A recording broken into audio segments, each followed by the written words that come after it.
So we're here today to really tell you about the impact of fly tipping. So fly tipping is an offence, but it has a huge impact on the neighbourhood and the community. So if you look behind me here, this is just an amount of rubbish that our officers have collected in West Rhyl in 1 week. Now that has a huge impact on the neighbourhood and people living in the community, but also cost to society and to the local authority to clear it. So the cost really of clearing this, which is 1 week worth of fly tipping, is £1,200. So if you imagine that over a year, that's a lot of cost.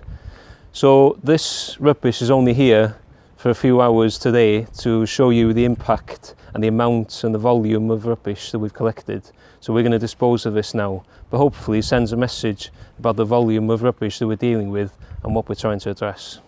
So we've embarked on a project which is looking at neighbourhood management in West Rhyl. So as a group of officers of the council, together with partners such as the police, registered social landlords, we're working to address certain environmental crimes that's impacting on the neighbourhood, such as fly tipping, littering, eyesore properties and so on. But looking forward, we really want community champions within West Rhyl to be taking ownership of this and promoting the environment and how to look after their own environments within their communities.